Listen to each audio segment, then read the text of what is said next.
नमस्कार, news point लेकर हाजिर हूं मैं राजीव। दोस्तों, विधानसभा चुनावों के शोर में आखिरकार नरेंद्र मोदी की आवाज भी अब सुनाई दे दी। जी हां, आज हरियाणा और जम्मू कश्मीर चुनावों में नरेंद्र मोदी की एंट्री हो ही गई है। ऐसे वक्त में जब जम्मू कश्मीर के पहले दौर की वोटिंग में केवल 4 दिन बच गए हैं, यानी आज से ठीक चौथे दिन जम्मू कश्मीर में वोटिंग होनी है और हरियाणा में भी कांग्रेस बीजेपी का खेल बिगाड़ चुकी है, तब मोदी का इतनी देर से चुनावी मैदान में उतरना बता रहा है कि बीजेपी में अब चुनाव जीतने की ताकत शायद नहीं बची है और केवल खानापूरी के लिए नरेंद्र मोदी प्रचार करने उतरे हैं। क्योंकि मोदी के आज के भाषणों को सुने तो भी पता आपको चल जाएगा कि उनके पास अब नया कहने के लिए कुछ भी नहीं बचा है। सिर्फ कांग्रेस और राहुल गांधी को कोस करके बीजेपी का नंबर बढ़ाने की तैयारी नरेंद्र मोदी की है और कोसना भी उन्हीं मुद्दों पर जो राहुल गांधी लोकसभा चुनावों के वक्त से उठाते आए हैं, जैसे आरक्षण, दलित, ओबीसी, पिछड़ों की बात, संविधान की रक्षा और नफरत की दुकान। जी हां, राहुल गांधी ने हालांकि नफरत के बाजार में मोहब्बत की दुकान की बात कही थी, लेकिन यहां आज एक नया फ्रेज लेकर आए नरेंद्र मोदी, नफरत की दुकान। ठीक सुना आपने, बिल्कुल। आज नरेंद्र मोदी नफरत की दुकान जैसे शब्दों का इस्तेमाल अपने भाषण में कर रहे थे। इससे पता चलता है कि राहुल के असर से वो खुद को बचा नहीं पा रहे हैं। हालांकि राहुल ने नफरत के बाजार में मोहब्बत की दुकान खोलने की बात की थी। खैर, क्या कुछ कहा है आज जम्मू के डोडा में मोदी ने, आइए जरा उसे पहले सुन लेते हैं। मेरे साथ बोलिए, भारत माता की। इतनी ताकत से बोलिए कि नफरत की दुकान के सारे बोर्ड उखड़ करके रह जाए। भारत माता की, भारत माता की। तो मोदी एक तरफ नफरत के नाम पर राहुल का नाम लिए बिना उन्हें घेर रहे हैं, तो दूसरी तरफ 3 खानदान यानी कांग्रेस का गांधी परिवार, एनसी यानी नेशनल कॉन्फ्रेंस और पीडीपी, इन तीनों के नाम पर जम्मू कश्मीर के लोगों को आगाह कर रहे हैं। कह रहे हैं कि ये तीनों खानदान जम्मू कश्मीर की बर्बादी के लिए जिम्मेदार हैं। आइए वो भी सुन लेते हैं जरा, क्योंकि इसके बाद उमर अब्दुल्ला बिल्कुल बिफर पड़े और उन्होंने भी अपनी बातें रखी हैं सीधे जनता के बीच। जैसे इनका भाषण खत्म होता है, उमर अब्दुल्ला सामने आते हैं, उन्होंने भी अपनी बात रखी। लेकिन पहले सुन लीजिए क्या कुछ कह रहे हैं नरेंद्र मोदी डोडा में, जम्मू के डोडा में। जम्मू कश्मीर में चुनाव है, 18 तारीख को पहला मतदान, 25 तारीख को दूसरा और 1 अक्टूबर को तीसरा। लेकिन आज एंट्री नरेंद्र मोदी की और उसमें क्या कुछ चल रहा है, सुनिए जरा।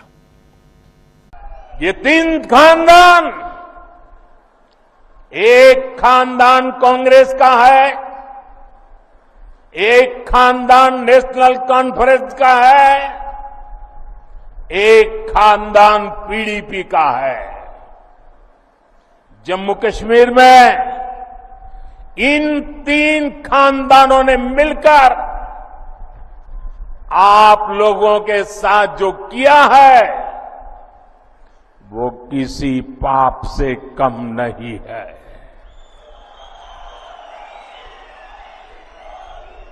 ये तीनों खानदान जम्मू कश्मीर को दशकों दशक तक बर्बादी देने के जिम्मेदार है। इन 3 खानदानों ने यहां करप्शन को बढ़ावा दिया। इन 3 खानदानों ने यहां जमीन कब्जा करने वाले गिरोहों को बढ़ावा दिया। छोटी छोटी सुविधाओं के लिए आप लोगों को तरसाया गया, तड़पाया गया। सरकारी नौकरियों में सिर्फ उन्हीं लोगों को भर्ती किए। तो यहां सीधा सीधा हमला बोलते हुए कांग्रेस पे, एनसी पे और पीडीपी, इन तीनों पार्टियों पे डोडा में हमला करते हुए प्रधानमंत्री नरेंद्र मोदी। लेकिन सवाल उठता है कि क्या मोदी की बात को जनता आसानी से मान लेगी जो वो कह रहे हैं, क्योंकि बीजेपी में हुई बगावत को भी जनता देख रही है और यह भी देख रही है कि कश्मीर की घाटी की सारी सीटों पर प्रत्याशी उतारने की हिम्मत बीजेपी ने नहीं दिखाई है। लेकिन जब कोसने की बारी आती है तो बीजेपी सबसे पहले आ जाती है। खैर, इसी मसले पर उमर अब्दुल्ला ने, एनसी के नेता उमर अब्दुल्ला ने क्या कुछ कहा है और सीधा नरेंद्र मोदी को कैसे घेरा है, सुनिए जरा। जो 3 फैमिली है कश्मीर की बर्बादी की जिम्मेदार है। अभी मोदी जी ने अपनी तकरीर में कहा, जब बीजेपी को इन फैमिलीज में से किसी की मदद की जरूरत थी तब हम बर्बादी के जिम्मेदार नहीं थे। अभी मुश्किल से 5-6 साल हो गए, पीडीपी के साथ तो बीजेपी का जम्मू कश्मीर में रिश्ता था, तब उनको पीडीपी में कोई खराबी नजर नहीं आई। जब वाजपेयी साहब को मिनिस्टर बनाना था और उनकी नजर मुझ पे पड़ी तब हम में कोई खराबी नहीं थी। आज इलेक्शन के दौरान इनको खराबी नजर आ ही जाती है। आप यकीन माने, कल को अगर बीजेपी के नंबर कम पड़े और पीडीपी ने उनको दोबारा मदद करने का फैसला किया, उनको पीडीपी में कोई खराबी नजर नहीं आएगी। ये वक्त की बात है ना, ये सियासी तकरीरें होती हैं और इलेक्शन के बाद इन चीजों को बुलाया जाता है। सर उमर साहब इनकाउंटर आज भी चल रहा है, बीजेपी बड़ा हालत ठीक होगी, हालात खराब है काफी, आज भी तो इनकाउंटर चल रहे हैं। ये वजीर आजम साहब को इस चीज पे बात करनी चाहिए थी। डोडा में उन्होंने तकरीर की, 24 घंटे नहीं हुए हैं कि हमारे।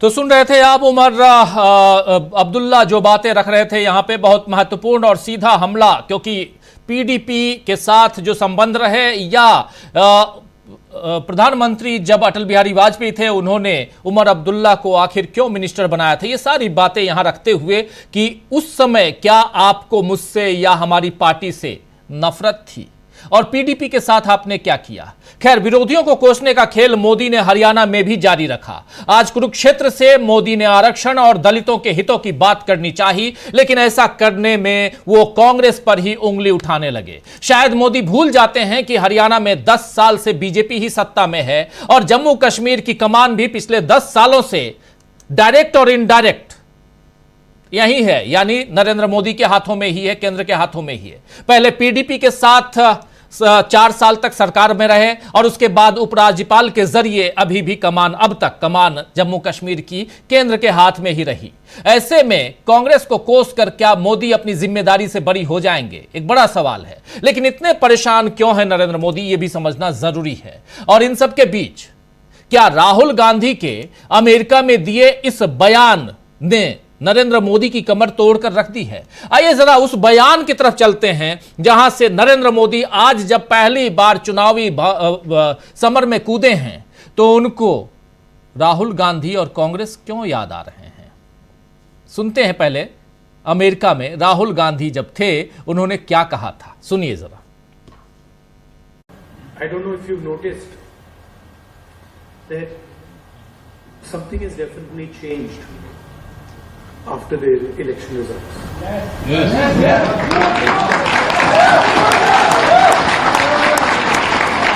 People come sometimes. Thank you. While I'm in Delhi, some people will.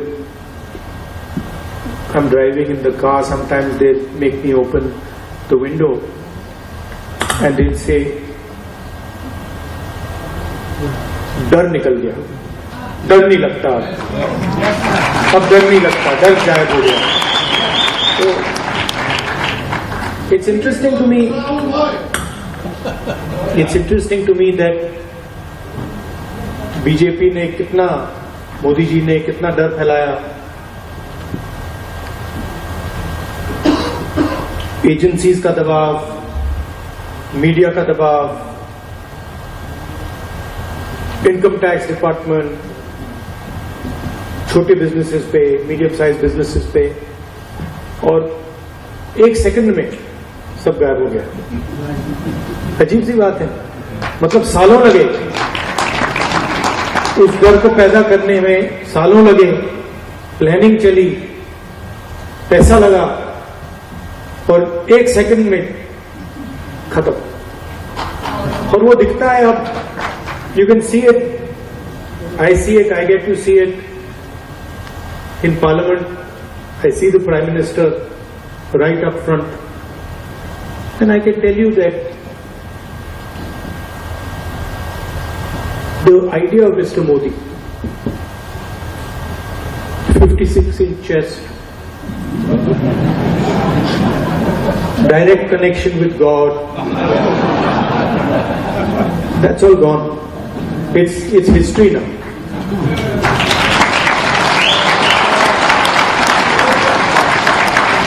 And he realizes it, India realizes.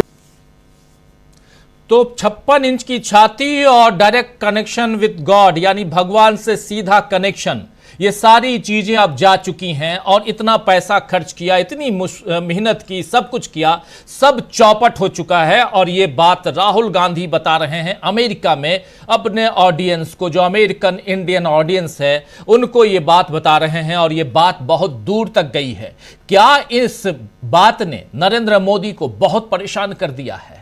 यहां पर इसी अमेरिका में और उससे पहले हिंदुस्तान में संविधान को बचाने की बात, आरक्षण को बचाने की बात, वंचितों, दलितों, आदिवासियों, इन सबको, अल्पसंख्यकों, इन सबको लेकर लगातार राहुल गांधी बात करते आए हैं और इन मुद्दों को उठाते आए हैं। और इसके साथ साथ राहुल गांधी ऐसे लोगों से मिलते भी आए हैं। क्या ये सारी चीजें जो हैं वो अब नरेंद्र मोदी को परेशान कर रही हैं? इसीलिए नरेंद्र मोदी इतनी देर से प्रचार में उतरे। और आज जब प्रचार में उतरे तो नरेंद्र मोदी इन्हीं मुद्दों के इर्द गिर्द क्यों अपने भाषण को समेटते हुए नजर आए? क्यों आज नफरत की दुकान नजर आई? भले मोहब्बत की दुकान राहुल गांधी कहते हैं नफरत के बाजार में, लेकिन थोड़ा सा मोल्ड करते हुए नरेंद्र मोदी भाषण क्यों दे रहे थे? आज नरेंद्र मोदी जब हरियाणा पहुंचे तो उन्होंने यहां हरियाणा में कुरुक्षेत्र में उन्होंने कहा दलितों, आदिवासियों और आरक्षण, इन सब के खिलाफ है कांग्रेस पार्टी। आ गए आरक्षण पे और कह रहे हैं कि जब तक मोदी है, यह सवाल पूछा जा रहा है कि कब तक मोदी हैं, खैर, लेकिन कह रहे हैं कि जब तक मोदी है आरक्षण को खत्म नहीं होने देंगे।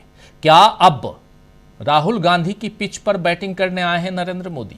ये समझते हैं, लेकिन पहले सुनिए नरेंद्र मोदी को।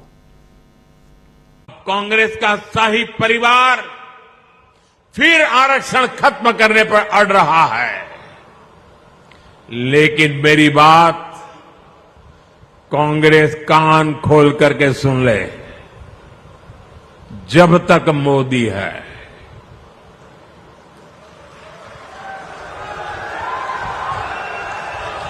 जब तक मोदी है, तब तक बाबा साहब आंबेडकर के दिए आरक्षण में से रत्ती भर भी लूट नहीं करने दूंगा, हटाने नहीं देने दूंगा। SC, ST, OBC का आरक्षण रहेगा, ये मोदी की भी गारंटी हो और भविष्य में उसके लिए लड़ाई लड़ने की भी गारंटी है। तो दोस्तों, ये बात तो विपक्ष के नेता करते आए हैं पिछले 10 साल से कि जब तक हम हैं, चाहे वो कांग्रेस बोले या दूसरे दलों के नेता जो आज इंडिया गठबंधन में हैं, ये कहते आए हैं कि जब तक हम हैं तब तक आरक्षण खत्म नहीं होने देंगे, तब तक हम दलितों, आदिवासियों, वंचितों, OBC और OBC जनगणना की मांग लगातार न्याय यात्रा के जरिए राहुल गांधी करते आए। आज क्यों नरेंद्र मोदी ये बात कर रहे हैं? क्या नरेंद्र मोदी बुरी तरह से राहुल गांधी के इर्द गिर्द या उनके जाल में, बुने हुए जाल में फंस चुके हैं और वहां से निकलना बहुत मुश्किल हो रहा है? खैर, आइए आज इसी पर चर्चा करेंगे कि क्या बीजेपी ने मान ली है चुनाव से पहले ही हार? क्या इसीलिए मोदी जी ने इतनी देर से प्रचार करने के लिए उन समय निकाला और उसमें भी मुद्दे कोई नहीं और एक ही बात वो कर रहे हैं? आखिर कांग्रेस को कोसकर बीजेपी को कैसे जिता पाएंगे नरेंद्र मोदी? सवाल बहुत बड़ा नहीं है। बार बार कांग्रेस को कोसकर कैसे जिता पाएंगे बीजेपी को नरेंद्र मोदी? क्या मुद्दों से भटक गए हैं नरेंद्र मोदी? सवाल बहुत सारे हैं और इन सवालों का जवाब देने के लिए हमारे साथ कुछ वरिष्ठ साथी जुड़े हुए हैं। उन सबसे पहले आपका परिचय करवाता हूं। देखिए, इस वक्त हमारे साथ 4 वरिष्ठ साथी जुड़े हुए हैं। हमारे साथ जुड़े हुए हैं प्रशांत टंडन जी, डॉक्टर दीपक पाचपोर जी, अमलिंदु उपाध्याय जी और प्रोफेसर रविकांत जी। आप चारों का स्वागत है, इस्तकबाल है। स्वागत इस्तकबाल आप तमाम दोस्तों, साथी, शुभचिंतक आप सबका जो अब तक जुड़ चुके हैं, जो जुड़ने वाले हैं इस कार्यक्रम में। बहुत सारी बातें, बहुत कुछ दिखाने, सुनाने, बताने को है, लेकिन शुरुआत यहीं से करते हैं। प्रोफेसर रविकांत जी, आपके पास आना चाहता हूं। कैसे देखा जाए प्रोफेसर साहब आज की एंट्री नरेंद्र मोदी की, और जो बातें यहां कह रहे हैं कि जब तक मोदी है कांग्रेस को हम ये काम यानी आरक्षण खत्म होने नहीं देंगे। यहीं से शुरुआत करते हैं। कब तक है और कैसे ये गारंटी, मोदी की गारंटी? देखिए, मोदी जी इस समय बहुत मुसीबत में है। जो आपने पूछा कि कब तक है, उसको लेकर के भी, लेकिन उससे भी बड़ी जो उनकी परेशानी है वो है राहुल गांधी। नरेंद्र मोदी को राहुल फोबिया हो गया है।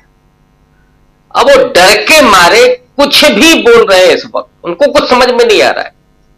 ये हम लोग लोकसभा चुनाव के समय से ही बार बार कह रहे हैं कि नरेंद्र मोदी का कोई भी नैरेटिव चल नहीं रहा है। उन्होंने हर मुद्दा टटोल करके देख लिया, वो हिंदुत्व के मुद्दे से लेकर के और मुसलमानों के खिलाफ नफरत तक, मुसलमान मटन, मीट, मछली, सब कुछ किया उन्होंने, मंगलसूत्र तक ले आए। भैंस खोलने की बात की उन्होंने, अब इस पर आ गए। जबकि राहुल गांधी ने जो बात कही थी वो वही बात है जो बाबा साहब अंबेडकर ने कही थी कि आरक्षण खत्म करने पर आप तभी विचार कर सकते हैं, ध्यान रखिएगा, यही बात राहुल गांधी कह रहे हैं। विचार कर नहीं, आप खत्म नहीं कर सकते, विचार कर सकते जब सामाजिक भेदभाव और अन्याय खत्म हो जाए। अब यही बात राहुल गांधी कह रहे हैं। यह सवाल तो बाबा साहब अंबेडकर के सामने भी आया था, और सरकारी नौकरियों में, शिक्षण संस्थानों में कोई भी मियाद नहीं रखी गई थी। लेकिन असल में जो उसके पीछे की अवधारणा है वो यही है जो राहुल गांधी ने कही थी। इसलिए मुझे लगता है कि उसको देश के लोग समझ रहे हैं कि राहुल गांधी ने क्या कहा है। नरेंद्र मोदी समझने के बावजूद नहीं समझ रहे या नहीं समझना चाहते, लोगों को गुमराह करना चाहते, इसीलिए वो एक और डर पैदा कर रहे हैं। राहुल गांधी ने भारत जोड़ो यात्रा से जो डर खत्म किया है, और आप जो वीडियो दिखा रहे थे कि राहुल गांधी ने कहा कि वो 1 मिनट में खत्म हो गया। आपने 8 साल तक लगातार लोगों को डराया, धमकाया, विभाजन पैदा किया, नफरत पैदा की, हिंसा करवाई। उसके बावजूद भारत जोड़ो यात्रा जैसे ही शुरू होती है और राहुल गांधी लोगों के बीच में पहुंचते हैं, लोगों का विश्वास लौट आता है। इस विश्वास को लौटने की जरूरत बहुत ज्यादा थी भारत जैसे लोकतंत्र में, वरना लोकतंत्र खतरे में पड़ने जा रहा था। लोकतंत्र किसी सत्ताधारी दल से नहीं चलता है कि आज प्रधानमंत्री कौन है, कल कौन प्रधानमंत्री होगा, परसों कौन होगा।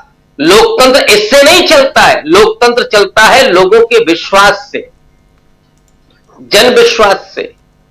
और लोगों ने अगर उस तंत्र पर अपना भरोसा खो दिया तो फिर कोई भी प्रधानमंत्री बैठ जाए, फिर उससे कोई फर्क नहीं पड़ता। तो जो 8-9 साल में लोगों का विश्वास दरका था, संभवतः हम तमाम लोगों ने पहली बार यह महसूस किया था कि एक प्रधानमंत्री पद पर बैठा हुआ व्यक्ति भी इतना झूठ बोल सकता है। चुनाव प्रचार में क्या कहा जा रहा है, जो आप मैनिफेस्टो बना रहे हैं, लेकिन लागू क्या कर रहे हैं, नीतियां क्या बना रहे हैं। आप संविधान की शपथ लेकर के प्रधानमंत्री होते हैं, लोकसभा के मेंबर होते हैं, लेकिन रोज संविधान की धज्जियां उड़ाई जाती है, लेकिन आप खामोश हैं।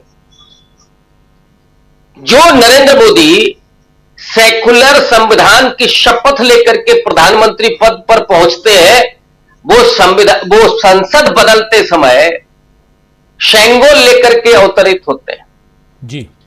और मोदी जी ने तो कह ही दिया कि जब से मां नहीं रही, पहले तो उनको लगता था कि मैं बायोलॉजिकल हूं, अब उनको यह लगने लगा कि वो नॉन बायोलॉजिकल है। राहुल गांधी ने वो भी कहा कि वो भी खत्म हो गया।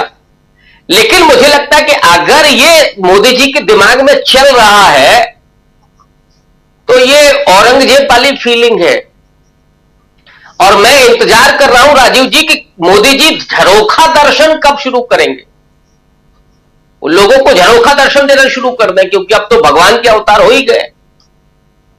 औरंगजेब के बारे में भी ये कहानी चल रही थी कि वो जब चाहे अदृश्य हो सकते हैं, औरंगजेब जब चाहे काबा जा सकते हैं और वहां से लौट सकते हैं। तो एक तरह से वो पैगंबर से बात कर सकते हैं। मोदी जी भी डायरेक्ट हॉटलाइन पर बात करते हैं ईश्वर से, यही औरंगजेब का था। तो ये नए औरंगजेब है असल में। इसलिए मैंने कहा ना कि मोदी जी कब से झरोखा दर्शन शुरू करेंगे, लेकिन वो तो भाषण देने के लिए चले जाते हैं, लोगों को डराने के लिए। असल में डर मोदी जी के भीतर है, और इसलिए मैंने कहा कि नरेंद्र मोदी को राहुल फोबिया हो गया है जी। राहुल गांधी दिमाग से निकल नहीं रहे, हट नहीं रहे। क्या छोड़ा है राहुल गांधी ने? जितना आपने झूठ बोला सबको एक्सपोज कर दिया, जो लोगों को आपने डराया वो खत्म कर दिया, जो आपने अपना ब्रांड बनाया था उस गोदी मीडिया के जरिए उसको चिंदी चिंदी कर दिया। ओबीसी का मुखौटा लगा करके आए थे मोदी जी, लेकिन जनगणना नहीं करा पा रहे। सचिवालय में कितने ओबीसी हैं, पूंजीपतियों में कितने ओबीसी, अगर पूछ लेते हैं राहुल गांधी तो मोदी जी का कोई जवाब नहीं आता जी। आज की हालात में मोदी जी को जो प्रॉब्लम है कि वो अपने भविष्य को लेकर के भयभीत है कि कितने सितंबर में 75 साल के होने जा रहे, कितने दिन टिकेंगे। और ये जो गारंटी दे रहे हैं ये विशुद्ध जुमला है, जिसको मोदी गारंटी कहते हैं वो विशुद्ध जुमला है, वो 15 लाख वाला। आप तो आरक्षण खत्म करने के लिए आए थे, घोषित रूप से संविधान बदलने की मुनादी की जा रही थी, लेकिन लोगों ने जो उल्टा तमाचा जड़ा है और वो भूल नहीं पा रहे। तो अब आप उल्टा बोलने लगेंगे कि राहुल गांधी ये करना चाहते हैं, लेकिन मुझे लगता है कि अब देश के लोग समझ चुके हैं।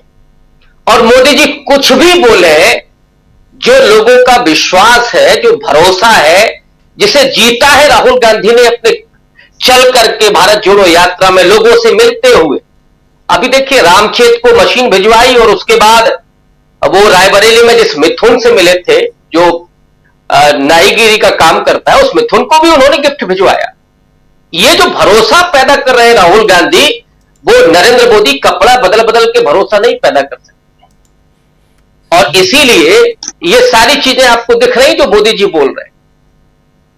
बिल्कुल बिल्कुल आप सही कह रहे हैं, लेकिन ये दो चुनाव, अभी जो दोनों चुनाव हैं, दोनों चुनाव के रिजल्ट का इंतजार कीजिए। बहुत सारे लोग अभी भी थोड़ा भटक रहे हैं, थोड़ा परेशान हैं, थोड़ा इधर थोड़ा उधर देख रहे हैं, बगले झांक रहे हैं, जैसे नरेंद्र मोदी जी कर रहे हैं आज की तारीख में। उनके समर्थक भी वैसा ही कर रहे हैं, उनके भक्तगण भी वैसा ही कर रहे हैं। उनको आज भी उम्मीद है कि हरियाणा उनके हाथ में आ जाएगा, उनको आज भी उम्मीद है कि जम्मू कश्मीर में फिर से वो सरकार बना लेंगे। ज्यादा इंतजार मत कीजिए दोस्तों, आप लोगों को अभी आज तारीख 14 है और 8 तारीख को रिजल्ट आएगा। यहीं आप भी रहेंगे, हम भी रहेंगे और रिजल्ट आपके सामने होगा। आप लोग देखेंगे कि क्या आखिर क्यों नरेंद्र मोदी इतनी देर से चुनावी मैदान में कूदे हैं, वो आपको समझ में आएगा। कूदे नहीं है बल्कि बहुत धीरे धीरे धीरे धीरे उतरे हैं, कह सकते हैं। आना चाहता हूं प्रशांत टंडन जी आपके पास, और देखिए जो सच्चाई है, जो हकीकत है, वो सामने रख रहे हैं। हमने देखा था लोकसभा चुनाव में भी नरेंद्र मोदी की हालत क्या थी, और उससे पहले कर्नाटक के चुनाव के समय और उस चुनाव के बाद कैसे आरएसएस ने अपने मुखपत्र में लिख दिया था कि अब नरेंद्र मोदी का जादू और हिंदुत्व ये दोनों नहीं चलेगा।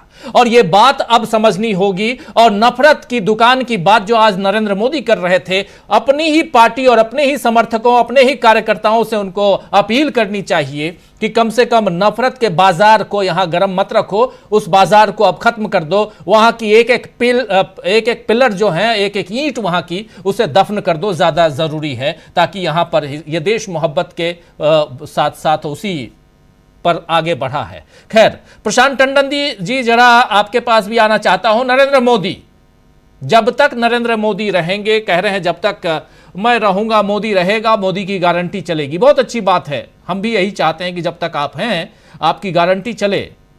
लेकिन यहां ये राहुल फोबिया से क्यों ग्रस्त हो गए हैं नरेंद्र मोदी जी? जी, आज मैंने मोदी जी का पूरा भाषण सुना, 45 मिनट के लगभग का भाषण, 1 घंटे का भाषण, कुरुक्षेत्र हरियाणा का। और जो बात राहुल गांधी ने कही उसका असर भी दिखाई दे रहा है कि 56 इंच जा चुका है और ब्रांड मोदी अब हिस्ट्री है। मैं इसलिए ये बात कह रहा हूं राजीव जी कि आप 2024 के लोकसभा इलेक्शन के बाद पहली बार मोदी साहब इलेक्शन की रैली में दिखाई दिए। आज शुरुआत करते हैं अपनी भाषण की कि मेरा पॉलिटिकल सेंस ये कह रहा है कि हम तीसरी बार हरियाणा में सरकार बनाने जा रहे हैं। अभी हम 8 तारीख को देखेंगे उनका पॉलिटिकल सेंस कितना सही है, कितना गलत है। और पॉलिटिकल सेंस 300 पार 400 पार भी कर रहा था। लेकिन आज के भाषण में हम आते हैं। आज के भाषण में पूरा का पूरा राजीव जी वो भाषण डिवोटेड था राहुल गांधी को। जिन मुद्दों को राहुल गांधी उठाते रहे उन मुद्दों के डिनायल मोड में आज थे, सबको खारिज कर रहे थे। उनको हरियाणा की जनता को ऑफर करने के लिए कुछ भी नहीं था। जो कुछ स्कीमें उन्होंने गिनाई वो राष्ट्रीय स्कीमें थी। हरियाणा स्पेसिफिक उन्होंने कुछ भी वादा नहीं किया। पहली जनसभा में आप टोन सेट कर रहे हैं हरियाणा के चुनाव प्रचार की। और दूसरा जो इनका कोर एजेंडा होता था, हिंदुत्व का एजेंडा या नफरत का एजेंडा, वो भी आज नहीं दिखाई दिया। केवल और केवल पूरा भाषण कांग्रेस के ऊपर डिवोटेड था। कांग्रेस की सरकारें हिमाचल में, कर्नाटक में और तेलंगाना में कैसी चल रही हैं, वो भी उनका पूरा काफी भाषण में उसका भी असर दिखाई दिया। मानो वो बता रहे होंगे कितने राज्यों में कांग्रेस की सरकारें आ चुकी हैं। तो ये पूरा का पूरा जो भाषण। दूसरी बात की जो आरक्षण की बात है, ओबीसी की बात है जो आपने आखिर में सुनाया, उस पे भी वो केवल राहुल गांधी को या कांग्रेस पार्टी को कोस रहे हैं। वो गलत सही की मेरिट की बात मैं नहीं कर रहा हूँ। उसको गलत सही की मेरिट की बात करेंगे तो काफी बातें सही भी साबित नहीं होंगी। लेकिन अगर आपको कुछ करना है तो आप आरक्षण का अनाउंस करो हरियाणा में। आप कहो कि हम 50% की सीलिंग हटा देंगे, आप कहो कि हम जातिवार जनगणना कराएंगे। आप कोई भी वादा नहीं कर रहे हो वहां पे। आज की तारीख में हरियाणा के चुनाव में जो मुद्दे हावी हैं, वो चाहे वो एमएसपी का मुद्दा हो, एमएसपी गारंटी कानून का मुद्दा हो, किसान आंदोलन का मुद्दा हो, चाहे वो अग्निवीर का मुद्दा हो, चाहे वो महंगाई का मुद्दा हो, बेरोजगारी का मुद्दा हो, इन मुद्दों पर मोदी साहब ने एक शब्द नहीं बोला। एमएसपी पे वो कह रहे हैं कि हरियाणा एमएसपी पे खरीदता है फसलें, एमएसपी गारंटी पे कुछ नहीं बोला, जो किसानों की मांग है। और केवल मांग नहीं है, किसानों से वादा किया है। किसान आंदोलन के दौरान जब बातचीत होती थी तो उस पर एक भी शब्द वो बोले नहीं। तो उससे लग रहा है कि मोदी साहब को के पास ऑफर करने के लिए कुछ भी नहीं हरियाणा में। और जब तक वो ऑफर करने के लिए नहीं होगा, आप हरियाणा में जहाँ पे बीजेपी की स्थिति बहुत खराब है, बहुत जबरदस्त एंटी इनकमेंसी है 2 मुख्यमंत्रियों की, आप कुछ कर नहीं पाएंगे। दूसरी बात जो उनको दिखाई दे रहा है राहुल गांधी के अलावा, उसकी आहट भी दिखाई दे रही है। अगर बीजेपी का ओबीसी मोर्चा के अध्यक्ष करणदेव कंबोज पार्टी छोड़ते हैं और वो कांग्रेस ज्वाइन करते हैं, तो उसका मतलब सिर्फ टिकट से नहीं है। देखिए, नेता ये जब भी छोड़ते हैं पार्टी, इसका मतलब है कि नीचे से सपोर्ट जो है, उनका जो सपोर्ट सिस्टम है वो भी शिफ्ट हो रहा है जी। वो जब शिफ्ट हो रहा है तो उन्होंने पार्टी शिफ्ट की। तो आज की तारीख में ओबीसी का विमर्श, आरक्षण का विमर्श, दलितों का विमर्श पे कांग्रेस चुनाव लड़ रही है। और कांग्रेस चुनाव लड़ रही है, केवल कांग्रेस उस मुद्दे पे हरियाणा के चुनाव की घोषणा होने से बहुत पहले से बहुत जोर शोर से है। उसका असर अब ग्राउंड लेवल पे दिखाई दे रहा है। इसलिए मोदी साहब का लगभग पूरा भाषण आरक्षण या ओबीसी पे केंद्रित रहा है। आज उनको मुसलमान नहीं याद आए, आज उनको घुसपैठिए शब्द उनके मुंह से नहीं निकला, आज वो गाय भैंस उठा ले जाएंगे मंगलसूत्र की बात उन्होंने नहीं की। आज वो सिर्फ और सिर्फ आरक्षण पे रहे। और इस बात से समझिए कि अगर करणदेव कंबोज गए हैं ओबीसी मोर्चा के अध्यक्ष बीजेपी के कांग्रेस में, तो आप ये समझ लीजिए कि कुरुक्षेत्र जहां मोदी साहब थे, यानी ये पूरा जो जीटी करनाल रोड का बेल्ट है, यमुनानगर, करनाल, पानीपत, इन सब पे काफी असर पड़ने जा रहा है। तो मोदी साहब अभी इस दबाव में बहुत सारी गलतियां भी करेंगे। एक गलती तो बड़ी उन्होंने की चंद्रचूड़ साहब क्या जाकर, चीफ जस्टिस क्या जाकर, और वो गलती बड़े लंबे समय तक जो है वो उसका एहसास, उसका असर रहेगा। तो बहुत सारी गलतियां आने वाले वक्त में वो करेंगे। और हरियाणा को जब तक वो नया ऑफर नहीं करेंगे, हरियाणा की लीडरशिप में अब वो जान नहीं है। खट्टर साहब जहां भी रैली करेंगे वोट कटवाई देंगे। तो वहां स्थिति ये है। तो हरियाणा की लीडरशिप में, लोकल लीडरशिप में जान नहीं है। और मोदी साहब का इतना बेजान भाषण होगा तो हरियाणा की नैया कैसे पार लगेगी? राजू, बिल्कुल सही आप कह रहे हैं। हरियाणा की नैया आखिर कैसे पार लगेगी जब नरेंद्र मोदी हरियाणा में जो भाषण देते हैं वो भाषण किस अंदाज में और कैसा है वो आप सब जानते हैं। जरा जल्दी से आना चाहता हूं डॉक्टर दीपक पाचपोर जी आपके पास। दीपक जी, कैसे देखते हैं आप? नरेंद्र मोदी की एंट्री हो गई है, लेकिन छाया जो है वो राहुल गांधी का है, यानी राहुल के जो एजेंडे हैं उसमें नरेंद्र मोदी फंसे हुए। एजेंडा क्या है? राहुल साफ साफ अपने एजेंडे पे आगे बढ़ते हुए नजर आते हैं, जिसमें दलित हैं, वंचित हैं, अल्पसंख्यक हैं, इन सब की बात करते हुए ओबीसी जनगणना की बात करते हैं, जाति आधारित जनगणना की बात करते हैं, न्याय की बात करते हैं, नफरत के बाजार में मोहब्बत की दुकान की बात करते हैं। लेकिन ये सारे शब्दों को अगर एक जगह इकट्ठा कर लीजिए, फिर नरेंद्र मोदी के आज के भाषण को उठाइए और देखिए कि उनके भाषण में इन शब्दों का इस्तेमाल कहां कहां है। समझ में आ जाता है कि कहीं ना कहीं वो छत्र छाया दिखाई दे रही है, वो पीछा कर रहे हैं राहुल गांधी का, ऐसा दिखता है। हमारे साथ जुड़ गए हैं श्रवण गर्ग साहब। गर्ग साहब, आपका स्वागत है इस कार्यक्रम में। बहुत बहुत शुक्रिया आपका समय निकालने के लिए। और जल्दी से आना चाहता हूं डॉक्टर दीपक पाचपोर जी। अगर हम हरियाणा के बारे में और जम्मू कश्मीर के बारे में देखें तो वाकई मोदी जी के पास कुछ भी ऑफर करने के लिए नहीं है। जैसे कि इसने उमर अब्दुल्ला ने कब बताया कि उन्हें बहुत सारी चीजें कहनी चाहिए थी। मैं 2-3 चीजें और बताना चाहता हूं। सबसे ज्यादा तो जम्मू कश्मीर में उन्होंने कहा कि पुराने इन खानदानों ने, मतलब पीडीपी वालों ने, एनसी वालों ने और कांग्रेस के खानदानों ने बहुत सारी सुविधाएं छीन ली। आप याद कीजिए 2019 में जब वहां पर अनुच्छेद 370 हटाया गया था, तो इस समय दुनिया की एक जो बहुत बड़ी आवश्यकता है, अब हम जो है केवल रोटी, कपड़ा और मकान से कहीं आगे एक और बहुत महत्वपूर्ण चीज है, वो है इंटरनेट। दुनिया में सबसे ज्यादा समय तक इंटरनेट गुल करने की का जो रिकॉर्ड है वो जम्मू कश्मीर एरिया में है। बहुत सारे युद्ध के जो मैदान है वहां भी इतने समय तक इंटरनेट को बंद नहीं किया गया था। एक पत्रकार है अनुराधा भसीन, इन्होंने 2020 में एक सुप्रीम कोर्ट में एक याचिका लगाई थी और कहा था कि इसकी समीक्षा की जानी चाहिए कि इंटरनेट जो जम्मू कश्मीर में इतने लंबे समय जो बंद किया गया था तो उसका आधार क्या था और वो किया जाना चाहिए। और सुप्रीम कोर्ट ने उसको माना था। हालांकि बाद में मामला बहुत ज्यादा कुछ आगे नहीं बढ़े। बात जरूर है कि बाकायदे सुप्रीम कोर्ट ने कहा कि आप एक गृह सचिव के तहत एक कमेटी बनाइए और इसकी समीक्षा कीजिए।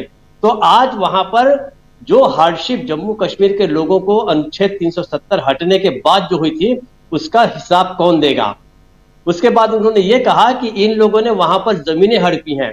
लेकिन आप याद कीजिए कि 370 हटने के बाद पूरे देश में खासकर जो लोग वाकई जमीन की खरीद फरोख्त करते हैं उनमें एक उत्साह था कि हम कश्मीर में बहुत सारी जमीनें जो हैं वो हम ले खरीदेंगे। हालांकि ये वैसा नहीं हो पाया जैसा अयोध्या के आसपास कर लिया गया, लेकिन ये भी एक बड़ी तैयारी थी। उसके बाद कश्मीरी पंडितों के मामले में भी इन्होंने कुछ नहीं बताया, क्योंकि बहुत बड़ा दावा यह था कि हम कश्मीरी पंडितों को जो है घाटी में वापस लौटाएंगे। उस मामले में भी केंद्र सरकार के हाथ जो है लगभग खाली हैं। कोई उनके पास ऐसा बहुत बड़ी उपलब्धि के रूप में कुछ भी नहीं है कि वो जम्मू कश्मीर के बारे में कह सकें।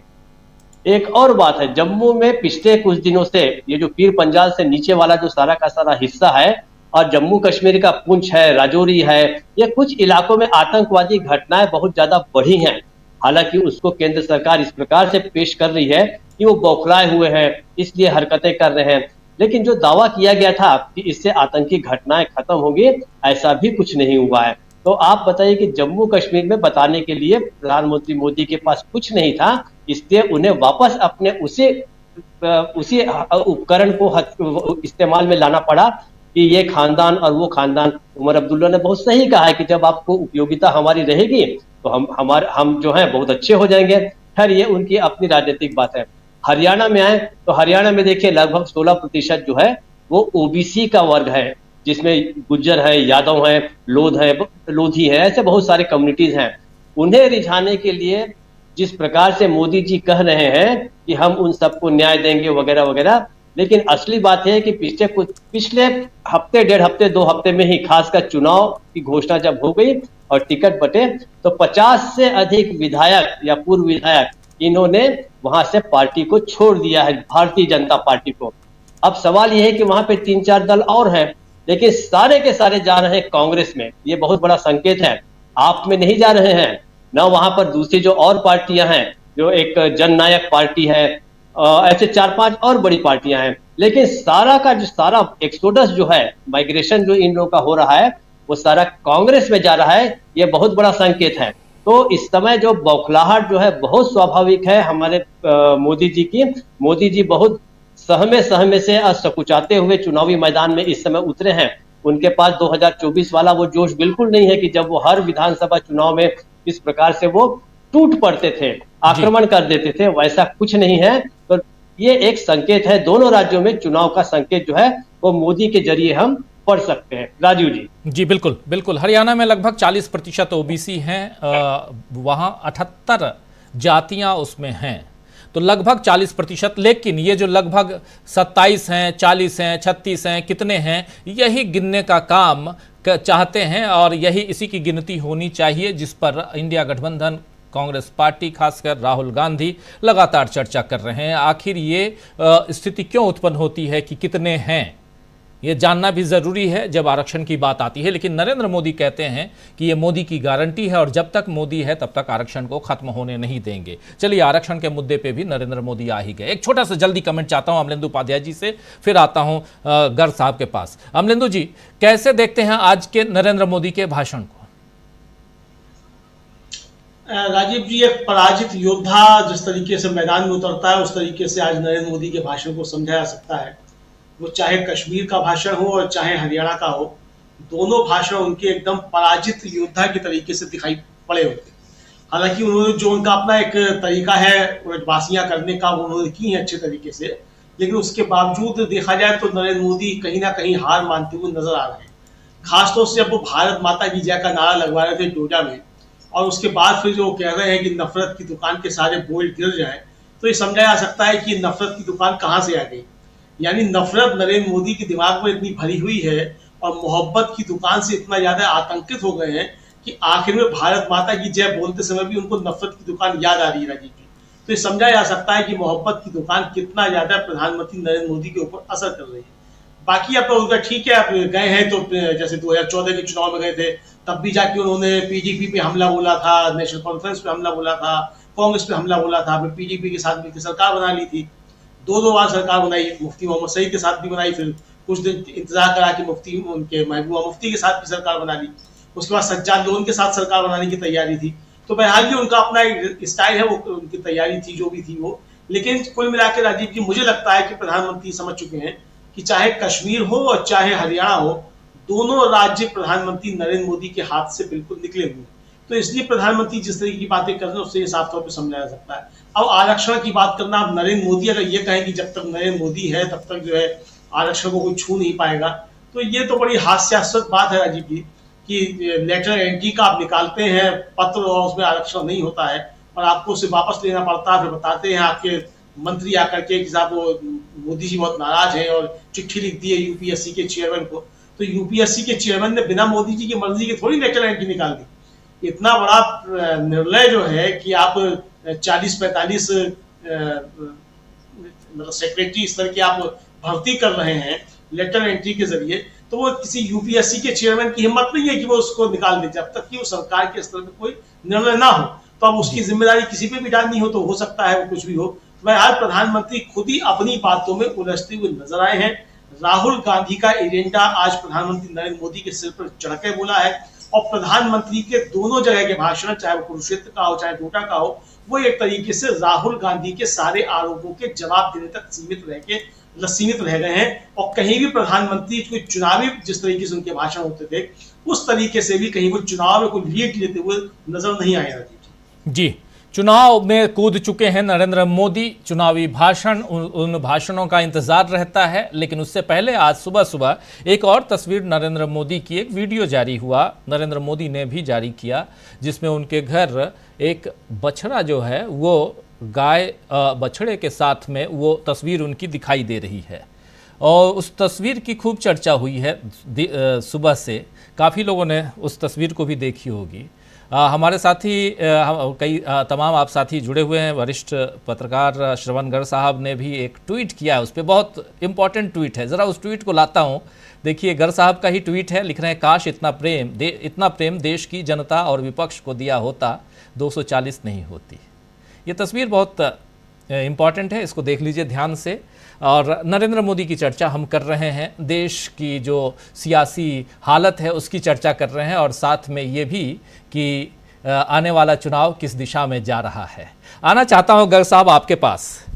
और बहुत कुछ आपने अपने इस एक लाइन में, 2 सेंटेंस जो आपका है उसमें आपने लिख दिया है। यहाँ ज़्यादा उस पर कुछ पूछने और कहने के लिए बचता नहीं है। देश की जनता अच्छे से जानती है, हमारे प्रबुद्ध जो दर्शक श्रोता हैं वो भी अच्छी तरह से जानते हैं कि देश की सियासत किस दिशा में है। लेकिन आज जब नरेंद्र मोदी आए हैं और नरेंद्र मोदी के भाषण, अभी तक के भाषण चुनावों में जो होते रहे और आज से ये नया चुनाव का दौर जो शुरू हुआ है, इसमें जो भाषण है इसको कैसे देखते हैं आप? देखिए, मैं दोनों भाषणों के मैंने अंश सुने हैं। वहाँ जम्मू का भी सुना और कुरुक्षेत्र का भी सुना है। मैं आपसे भी जानना चाहता हूँ क्योंकि मैं कुछ अंश ही सुन पाया, तो आप बता सकते हैं। धारा 370 को लगाने का जो उन्होंने जिसको क्लेम किया कि उसके कारण इतना परिवर्तन हुआ, क्या उसका प्रधानमंत्री ने कोई उल्लेख किया क्या? जो पूरे देश में 370 कर रहे हैं और चुनाव में आंकड़ा पेश किया 370 का, जिस जमीन पर खड़े थे वहां 370 का कोई जिक्र किया क्या? आप बता सकते हैं, मैं पूरा नहीं सुन पाया। मेरी जानकारी में नहीं किया कि उसको लेकर कोई उन्होंने दावा किया हो कि हमने ये किया था, 370 के कारण ये हो गया। 3 तलाक को लेकर कुछ किया क्या? पूरे देश में वो इस तरह का दावा करते हैं और इतनी बड़ी साइजेबल पॉपुलेशन है मुस्लिमों की वहाँ।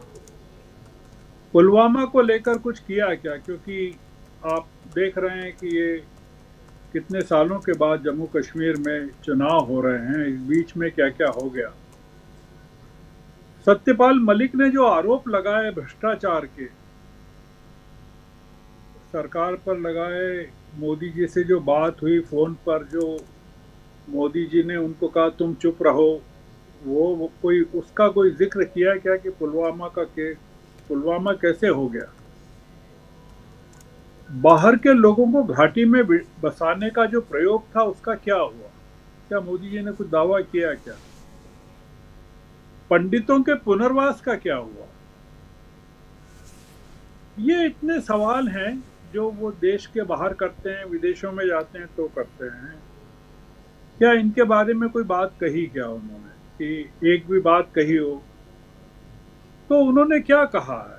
उन्होंने जो कहा, 3 परिवारों के बारे में कहा, पीडीपी के बारे में कहा, नेशनल कॉन्फ्रेंस के बारे में कहा और कांग्रेस के बारे में कहा। उन्होंने चौथे परिवार के बारे में नहीं कहा, जो वहाँ के गवर्नर साहब का परिवार है, लेफ्टिनेंट गवर्नर साहब का, मनोज जी का, उनके बारे में नहीं कहा। संघ परिवार के बारे में नहीं कहा, मतलब वो भी एक परिवार ही है, संघ परिवार भी है।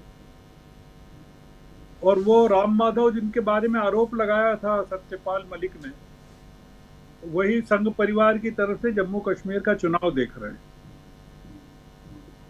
तो उस चौथे परिवार के बारे में भी नहीं कहा, 5वें परिवार के बारे में भी नहीं कहा। 4 दिन बाद चुनाव है, पहले फेज का चुनाव है वहां। और पहले फेज में घाटी में आपने अगर देखा हो या आपने भी बताया है, कैंडिडेट्स नहीं है इनके पास खड़े करने को, इन्होंने खड़े नहीं किए। इनकी पूरी जो ताकत है वो जो इंडिपेंडेंट्स हैं, जिनको फर्जी कैंडिडेट के तौर पर इन्होंने डमी कैंडिडेट्स के तौर पर खड़ा किया है, वो कैंडिडेट्स हैं जिनके दम पर ये घाटी में, मतलब जो प्रॉक्सी इलेक्शन जिसको कहते हैं, वो लड़ना चाहते हैं। प्रधानमंत्री एक फॉर्मेलिटी के लिए राजीव जी आए हैं चुनाव में, वो चुनाव से अपने आप को विड्रॉ कर चुके हैं। आप देखेंगे कि हरियाणा में ये जो कुरुक्षेत्र की सभा है, इसके बाद हरियाणा में पीएम का प्रोग्राम क्या है? अगर आपके पास हो तो आप दर्शकों को बताइए कि कहीं जाने वाले हैं क्या? वो कहीं नहीं जाएंगे, अभी तक कुछ नहीं है। नहीं जाएंगे नहीं, क्योंकि वो हरियाणा कुरुक्षेत्र गए हैं, वहाँ वो हमारे जो मुख्यमंत्री हैं सैनी साहब, उनका इलाका है। जिंदल साहब का इलाका है, नवीन जिंदल का, जिनकी मां को टिकट मना किया गया और वो हिसार से निर्दलीय खड़ी हो रही हैं। उन्होंने किसी चीज की चर्चा नहीं की। राजीव जी, 30% पॉपुलेशन है शेड्यूल कास्ट की हरियाणा में, 30% जी। मैं शेड्यूल कास्ट की बात कर रहा हूं। और वो डरी हुई है। क्यों डरी हुई है? ये आरक्षण की बात प्रधानमंत्री क्यों कर रहे हैं? इस 30% के मन में बैठ गया है कि लोकसभा चुनाव के दौरान जो इन्होंने कहा था कि हमें 400 सीटें इसलिए चाहिए कि हम संविधान को बदलना चाहते हैं, उन लोगों के मन में बैठ गया है कि ये आरक्षण को समाप्त करना चाहते हैं। प्रधानमंत्री एपोलोजेटिक हैं कि वो जो किया गया, वो जो लल्लू सिंह ने जो कहा, या मिर्धा ने जो कहा, या अरुण गोविल ने जो कहा, या हेगड़े ने जो कहा कि क्यों चाहिए, और रिजर्वेशन को लेके आरएसएस जो बार बार कह रहा है, अभी तक कह रहा है, या वर्ण व्यवस्था को लेकर जो कह रहे हैं भागवत साहब, या आरएसएस कह रहा है, वर्ण व्यवस्था को डिफेंड कर रहे हैं। वो दलितों को, वो ये कह रहे हैं कि दलित जो अपना काम करते हैं मेला ढोने का, उनको वही करना चाहिए। वो उनका ये कहना है, कि अगर शूद्र अपना काम छोड़ देंगे तो समाज में अव्यवस्था फैल जाएगी। तो ये जो पूरा का पूरा मामला है, डरी हुई है बीजेपी। आप देख रहे हैं पीएम आक्रमण नहीं कर रहे हैं, सफाई दे रहे हैं। हमेशा वो आक्रामक होते हैं, आपने देखा कि वो आक्रामक नहीं है। वो आरक्षण पर सफाई दे रहे हैं, कह रहे हैं कि जब तक मैं हूँ, मैं ये नहीं होने दूंगा, मैं आरक्षण समाप्त नहीं होगा। बाबा साहब अम्बेडकर का जिक्र कर रहे हैं। तो जी दिक्कत क्या है कि ये जो बीजेपी है ये इस समय बहुत गहरे संकट में है, और ये जो हमारे माननीय रिहा हुए हैं जमानत पर, आम आदमी पार्टी के शिखर पुरुष, ये अब क्या गुल खिलाते हैं वहाँ हरियाणा में, क्योंकि ये भी अगर हुआ तो जो मैं देख रहा हूँ, जो मैं कह भी रहा हूँ कि ये भारतीय जनता पार्टी को मदद करने के लिए पहुंचे हैं। अगर आंकड़े मिलान करें 2024 के और 2019 के लोकसभा के, तो आपको फर्क समझ में आ जाएगा कि 2019 में आम आदमी पार्टी अकेले लड़ी थी तो वोटों का कितना डिवीज़न हुआ था, और 2024 में जो लड़ी है साथ में कांग्रेस के, तो वोटों का डिवीज़न कितना नहीं हुआ और कांग्रेस को कितना एज मिला, कितनी कॉन्स्टिट्यूएंसी। मुझे जो एकमात्र खतरा लगता है वो ये लगता है कि एक तो ये जो लड़ रहे हैं अलग से, और एक जो जननायक जनता पार्टी का वो आज़ाद साहब की पार्टी के साथ जो समझौता हुआ है सीटों का, दलित वोटों को कॉर्नर करने के लिए सारी सीटों पर, वो मुझे थोड़ा सा खतरे की घंटी, या तो कांग्रेस के लिए चुनौतियां बहुत बढ़ गई हैं। और जी कांग्रेस ने अगर मिलकर चुनाव नहीं लड़ाया और अगर एक एक सीट पर, अब तो खैर अब बचा नहीं, वो तो काफ़ी सीटें तो हो गई हैं, इसलिए कुछ सीटों को लेकर तो कुछ कहने की ज़रूरत नहीं है। पर राहुल गांधी को मोर्चा संभालना पड़ेगा हरियाणा में। जम्मू कश्मीर में चिंता नहीं है। उन्होंने जो कश्मीर में एक सभा उन्होंने जो कहा और जो किया वो काफ़ी है, और नेशनल कॉन्फ्रेंस कर लेगी वहाँ काम। पीडीपी कैंडिडेट्स खड़े नहीं कर रही है, काफ़ी चीज़ें पक्ष में हैं वहाँ जम्मू कश्मीर के। तो अब आप बताइए, पूछिए कि जम्मू में, लद्दाख में 6 नए ज़िले बनाने की अभी क्या ज़रूरत थी? जी यानी आप, ये लोग क्या है, लोगों के मन में शंका अपने आप पैदा करते हैं, लोग नहीं करना चाहते। डराने का काम ये लोग खुद करते हैं और फिर पिक्चर प्रसारित करते हैं, बछड़े को प्रेम कर रहे हैं। अब लोग जानते हैं कि ये डराने की मुद्राएं रहती है, तो ये प्रेम का पिक्चर क्यों प्रसारित कर रहे हैं? बताना चाहते हैं कि भाई मेरी मुद्रा वो नहीं है, मैं लोगों को प्रेम करने लगा हूँ, वो ये बताना चाहते हैं। तो लोग पूछ रहे हैं कि 2029 तक ये बछड़ा कितना बड़ा हो जाएगा, तो वो भी एक सवाल है। जी तो ये तस्वीर है जी, ये वीडियो हाँ, जो इन्होंने शेयर किया था। जी हाँ बिल्कुल, आप देख रहे हैं कि किस तरह ये, इसको कहते हैं पलायनवाद, इसको एस्केपिज्म कहते हैं। ये प्रेम नहीं कर रहे हैं, वो भाग रहे हैं, इस चीज से, रियलिटी से भाग रहे हैं, ऐसा है और कुछ नहीं है।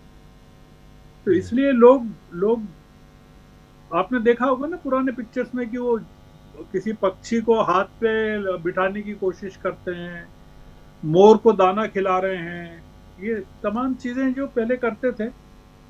तो अब ये नया, इन्होंने माता को भी लिया है बीच में, क्योंकि हरियाणा में माता बहुत चलती है और चुनाव भी है अभी उसी और समय। चुनाव भी है। हाँ, तो इनको, जी हाँ, तो वो सारी चीजें, उड़ीसा में भगवान जगन्नाथ की जरूरत पड़ती है, यहाँ माता जी की जरूरत पड़ रही है। बिल्कुल।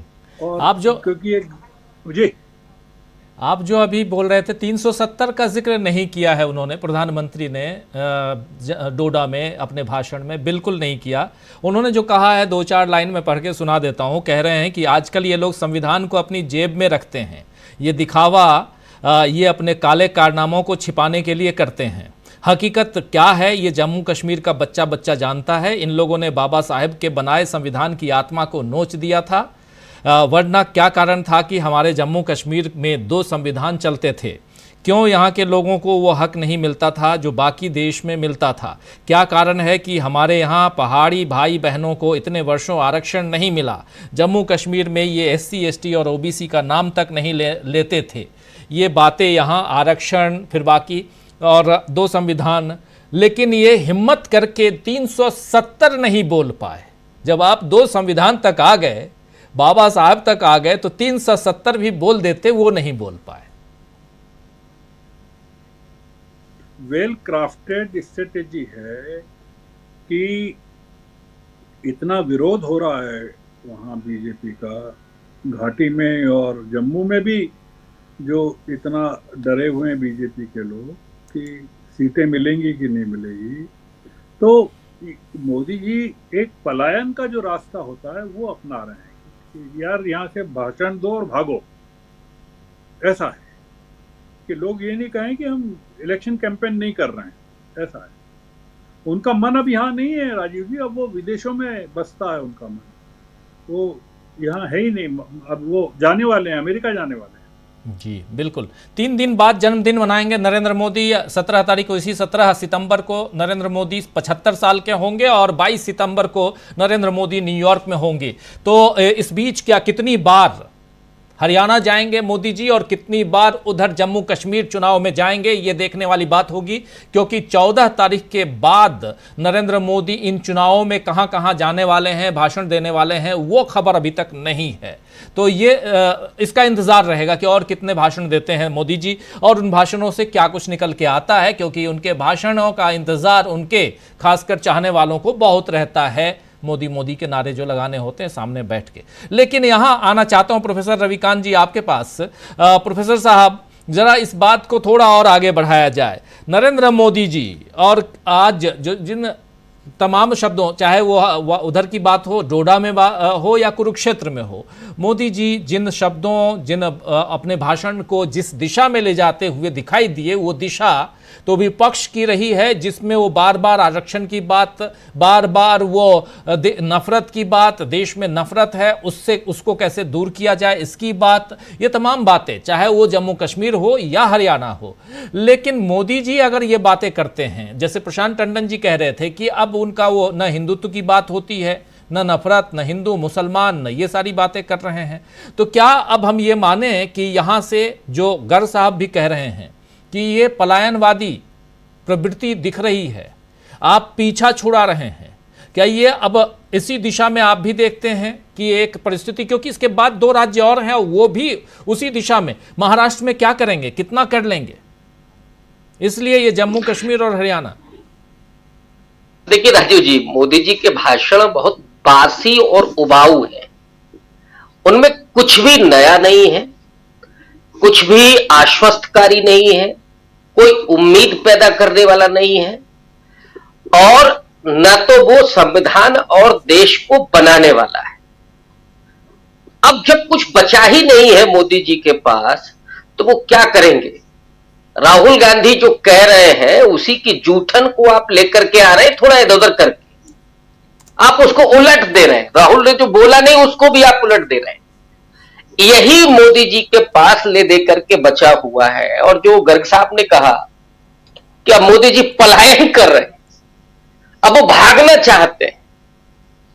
दरअसल पिछले लोकसभा चुनाव में उन्होंने पूरी ताकत, पूरा ब्रांड अपना झोंक दिया था, पूरा हिंदुत्व लेकर के 22 जनवरी को जो उन्होंने पूरे देश में भगवा से पाट दिया था, वो भी नहीं चला। अयोध्या भी आप हार गए, और अयोध्या का भ्रष्टाचार बाद में जो निकल करके आया उसने और उनके इमेज को पलीता लगा दिया। तो मोदी जी जाए तो जाए कहां? और इधर आरएसएस ने भी, मुझे लगता है कि थोड़ा बहुत उनको टाइट तो किया ही है कि अब आपके बलबूते अब कुछ हो नहीं रहा है। तो अब उनका ये विदाई का वक्त है कि विदाई वो कैसे लेंगे, थोड़ा ठीक ठाक ढंग से लेंगे या आडवाणी जी की तरह उनकी विदाई होगी। सब इतना भर बचा है। 75 के कितने दिन बाद तक वो चलेंगे ये है, तो अब उसमें लगातार जो उनको करना है, मुझे लगता है कि अब तो आदेश वादेश पारित हो रहा है कि भाई आपको डोडा जाना है, आपको हरियाणा जाना है, फिर महाराष्ट्र में भी जाएंगे। अब महाराष्ट्र में क्या बोलेंगे? महाराष्ट्र में तो वहां लगातार बीजेपी और महायुति गठबंधन टूट रहा है। लगातार वहां से तमाम नेता निकल करके कांग्रेस और जो महाविकास अघाड़ी है उसकी तरफ जा रहे हैं। तो चुनाव तो उनके हाथ से निकल रहे हैं। कोशिश उनकी यह है कि किसी तरीके से अपने, इसमें कोई दो राय नहीं। आज भी मैं उनका भाषण देख रहा था, मैं देख रहा हूं कह रहा था कि मैं देख रहा था। देखने में अच्छे लग रहे थे मोदी जी, सुनने में उतने ही बासी और उबाऊ हैं। वो उन्होंने अपने आप को बना के रखा हुआ है 75 साल की उम्र में भी, और मुझे लगता है कि हम सबसे ज्यादा वो यंग दिख रहे हैं, कोशिश कर रहे हैं। वो क्या करते हैं मोदी जी ये हम लोगों को नहीं पता है। तो अब देखने पर नहीं चल रहा है, इसीलिए उन्होंने वो नॉन बायोलॉजिकल वाला जोड़ा था कि अब तो हमको लोग ईश्वर का अवतार मान लें, फिर मोदी जी कुछ भी कहें उसको ही लोग स्वीकार कर लेंगे। अब वो स्थिति है नहीं देश में। मोदी जी जो चाहते थे 2024 के इलेक्शन में कि लोग सवाल करना, सवाल पूछना बंद कर दें, समाज आज्ञा पालक हो जाए और मोदी जी बस दर्शन दें और जो बोल दें कि वोट कहां देना है लोग दे दें। लेकिन वो शायद भूल गए थे कि इस देश में 90 साल के स्वाधीनता आंदोलन के बाद जो आजादी मिली और जो संविधान बनकर के तैयार हुआ, उसने आने वाले भविष्य को पूरा तरीके से रचा था।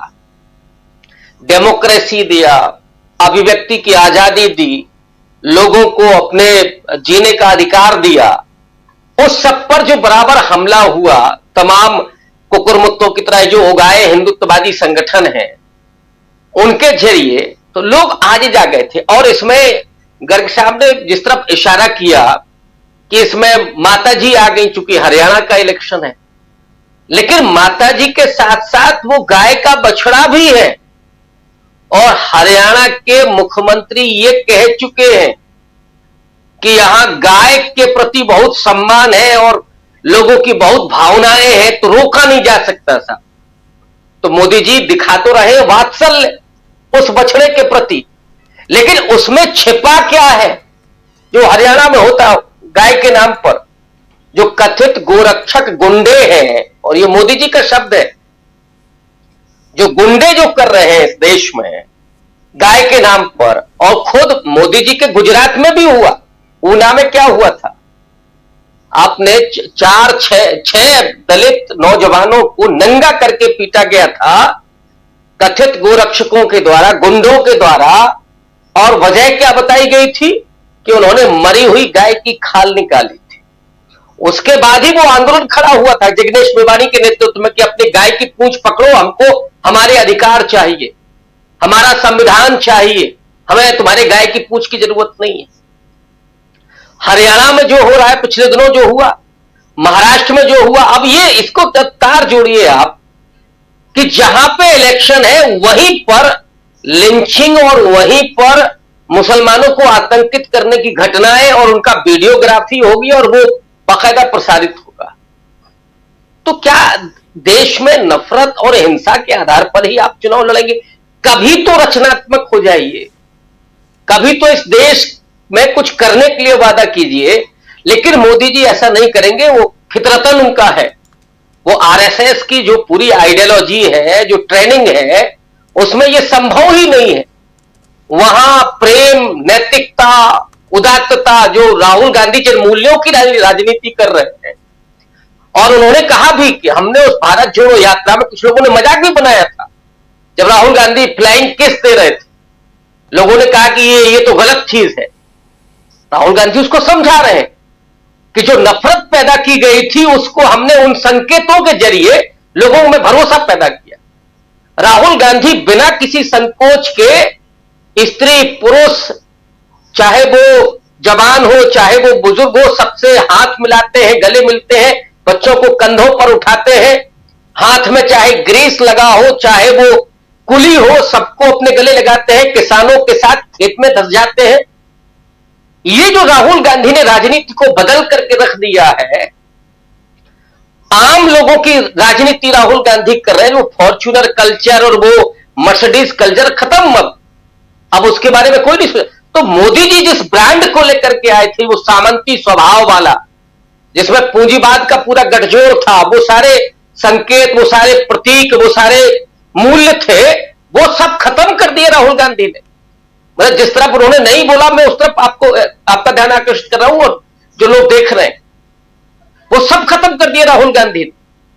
तो अब मोदी जी चाहे 8 करोड़ की गाड़ी से चले, चाहे 12 करोड़ की गाड़ी से चले, और चाहे जितनी बड़ी सभा कर ले, चाहे वो हजारों लोगों को बसों से लेकर के आए, लेकिन सच्चाई ये है कि कोई सुन नहीं रहा है उनकी।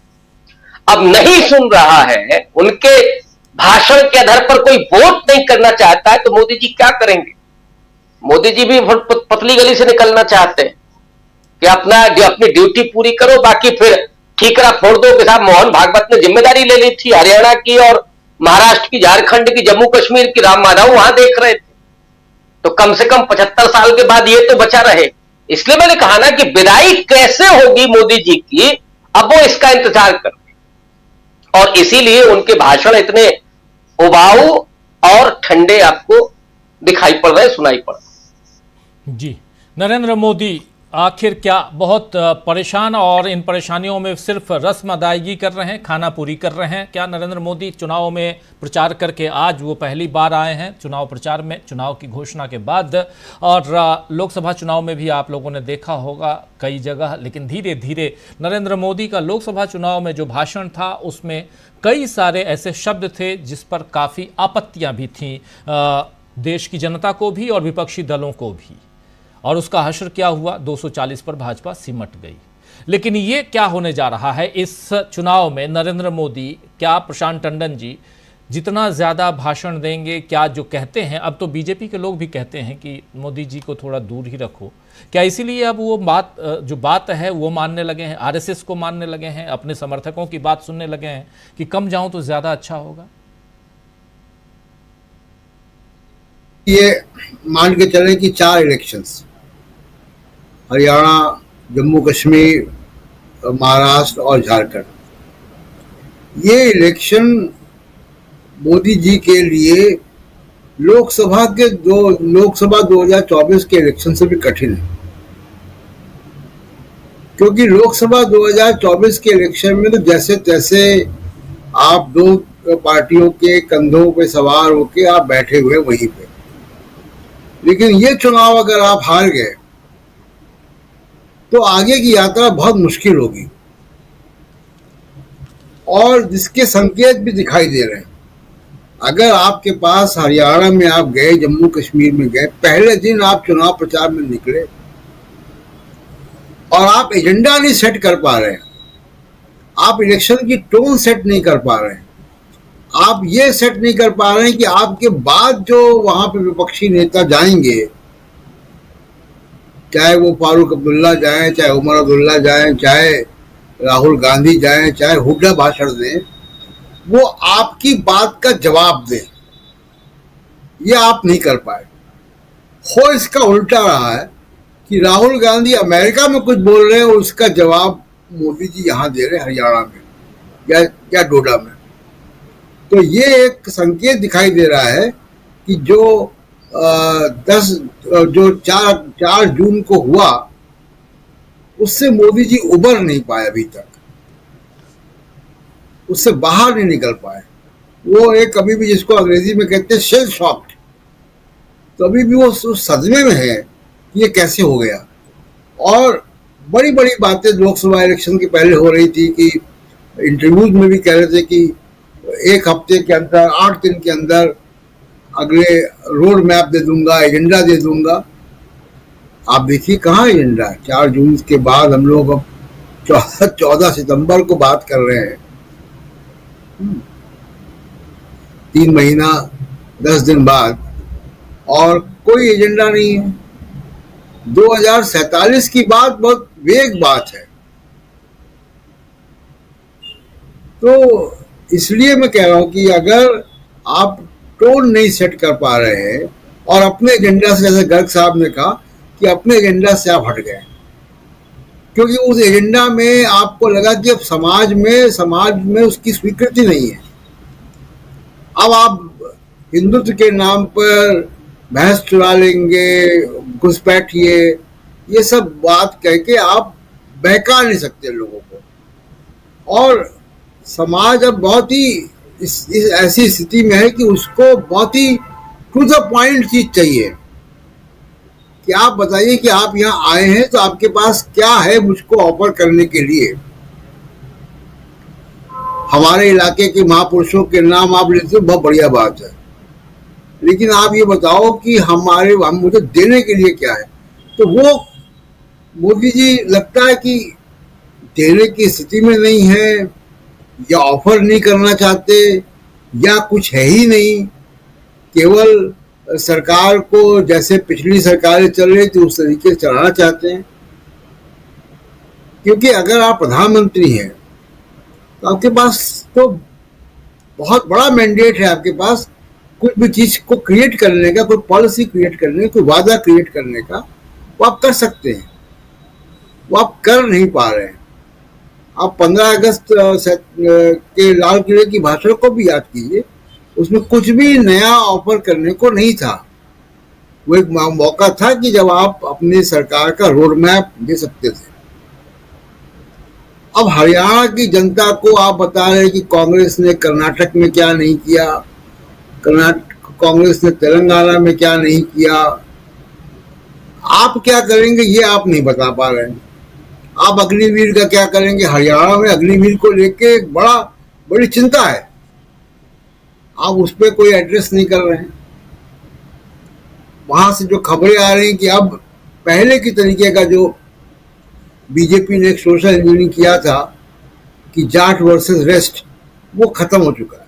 वो सब अब तितर बितर हो गया पूरा सोशल इंजीनियरिंग का मॉडल, और अब वहां पे नई प्रकार की चेतना है हरियाणा के समाज में। उस नई चेतना को आप एड्रेस नहीं कर पा रहे। और ये राजीव जी, समाज हर 10 साल 15 साल में बदलता है, उसकी वैल्यू बदलती है। मुझे लगता है कि मोदी जी जो आउटर वर्ल्ड में बदलाव हो रहा है, उस बदलाव को देख नहीं पा रहे हैं, उसको एड्रेस नहीं कर पा रहे हैं। राहुल गांधी उसको देख पा रहे हैं और एड्रेस कर पा रहे हैं। भले ही हो सकता है कि राहुल गांधी के पास उसके लिए एक सपोर्ट सिस्टम की कमी है, लेकिन राहुल गांधी उसको पहचान रहे हैं।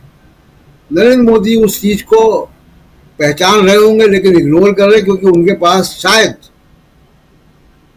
सामाजिक न्याय के मामले पर बहुत बड़ा मैंडेट आरएसएस की तरफ से, बीजेपी की तरफ से और उनके अपने सपोर्ट ग्रुप की तरफ से नहीं है। उनका सपोर्ट ग्रुप कहाँ से आता है? मीडिया से आता है, जो मीडिया पूरा का पूरा हिंदू अपर कास्ट से भरा पड़ा है। उनका सपोर्ट सिस्टम इंडस्ट्री से आता है, उनका सपोर्ट सिस्टम सोशल मीडिया के जो अपर कास्ट इन्फ्लुएंसर्स है वहां से आता है। वो सपोर्ट सिस्टम उनके पास, वो सपोर्ट सिस्टम नाराज हो जाएगा अगर वो राहुल गांधी की बात को किसी और ढंग से अपने पैकेज को कन्वर्ट करके भी देंगे, तो भी इनका सपोर्ट सिस्टम इनसे खफा हो जाएगा। और खफा ही नहीं होगा, दुश्मन हो जाएगा जी। मैं एक मिसाल केवल देता हूं, वीपी सिंह को कंधों पे बैठाकर इस तमाम जो जिस सोशल सेक्टर की बात कर रहा हूं उसने प्रधानमंत्री बनाया। हीरो थे वीपी सिंह इसी मीडिया के, और जैसे ही मंडल कमीशन लागू किया यही समाज उनका दुश्मन हो गया। तो नरेंद्र मोदी शायद उस हादसे से डरते हो, क्योंकि आज उसकी चर्चा भी कर रहे थे वो, और गलत क्रेडिट दे गए। उन्होंने कहा कि अटल बिहारी वाजपेयी की सरकार में मंडल कमीशन लागू हुआ था, फिर शायद करेक्शन किया उन्होंने और कहा कि वाजपेयी जी की बीजेपी उस वक्त सपोर्ट कर रही थी वीपी सिंह का जब मंडल कमीशन लागू हुआ। लेकिन मंडल कमीशन के आगे की बात कहानी तो कीजिए आप। वो कहने की स्थिति में मोदी साहब नहीं है, तो उससे लग रहा है कि ये चुनाव उनके लिए बहुत कठिन होगा। जब ये चुनाव के नतीजे आएंगे तो आगे का रास्ता उनके लिए बहुत कठिन है यहाँ से।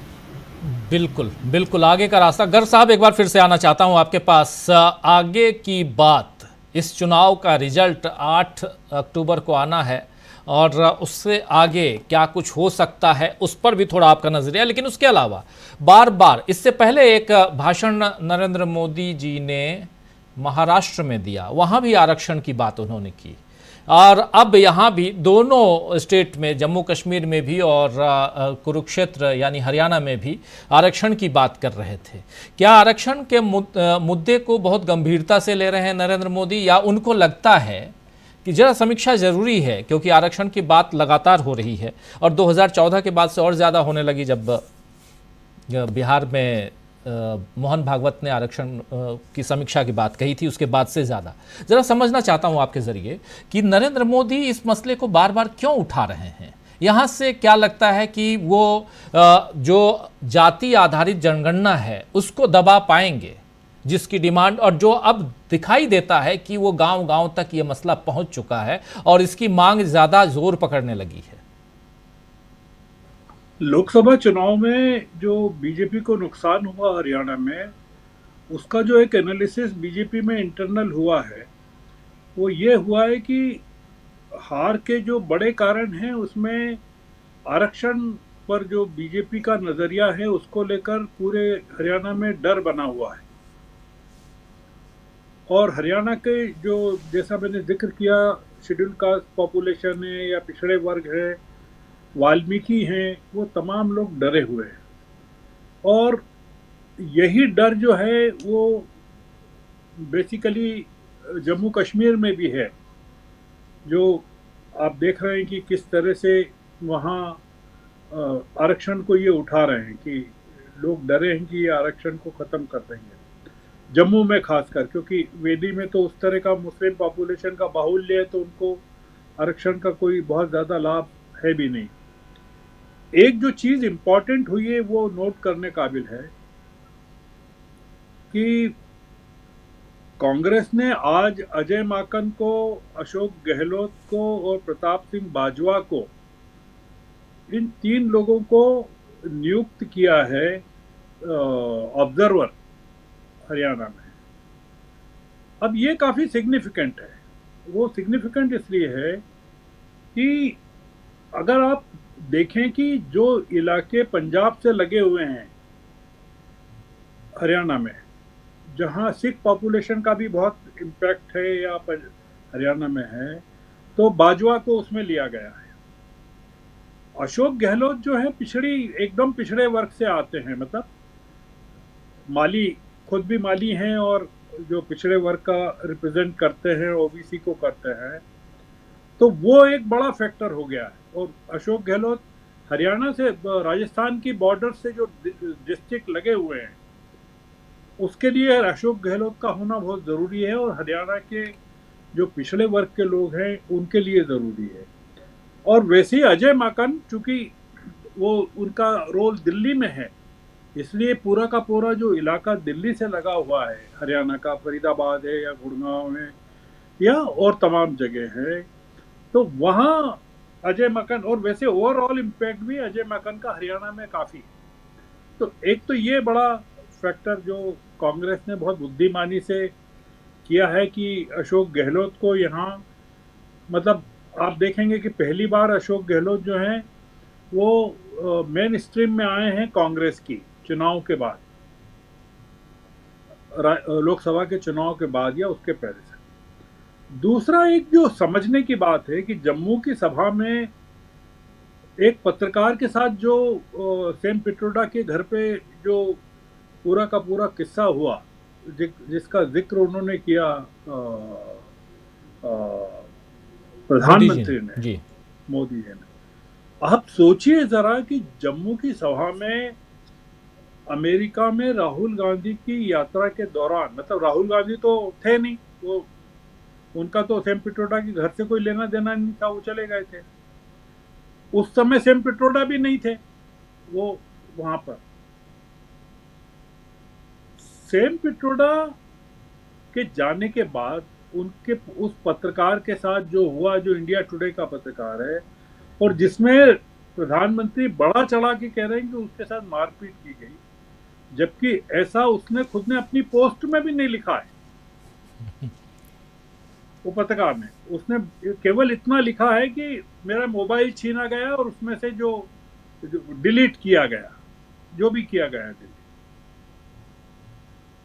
ये जो पूरी चीजें बताती हैं वो ये बताती हैं कि प्रधानमंत्री राहुल गांधी की यात्रा को लेकर बहुत ज्यादा आतंकित है या डरे हुए हैं, या कि वो अब अमेरिका कैसे जाएंगे और क्या कहेंगे वहां लोगों से, क्योंकि राहुल गांधी ने वहाँ इतनी चीजें कर ली है। तो इसमें दो तीन चीजें ये निकलती हैं कि जैसे राहुल ने वहाँ नेशनल प्रेस क्लब में बात की पत्रकारों से, प्रधानमंत्री को भी एक बात करना चाहिए वहाँ पत्रकारों से, और राहुल गांधी ने जितना कहा है उसकी वहाँ सफाई कर देनी चाहिए।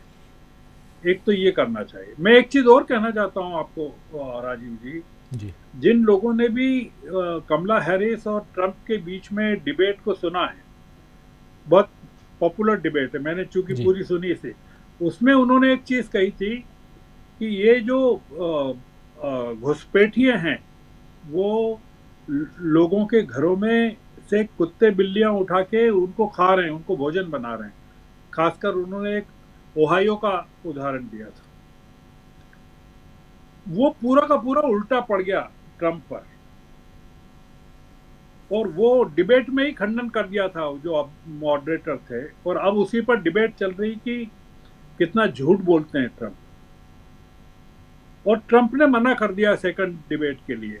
मैं इसलिए कह रहा हूं कि जो प्रधानमंत्री कहते हैं कि तुम्हारा सब कुछ लूट लेंगे और उनको बांट देंगे, और ये यानी जो मुस्लिम पॉपुलेशन को लेकर या अल्पसंख्यकों को लेकर जिस तरह के आरोप वो लगाते हैं पूरे के पूरे देश में, उसमें और ट्रंप जो कह रहे हैं उसमें कोई फर्क नहीं है, मैं ये कह रहा हूँ।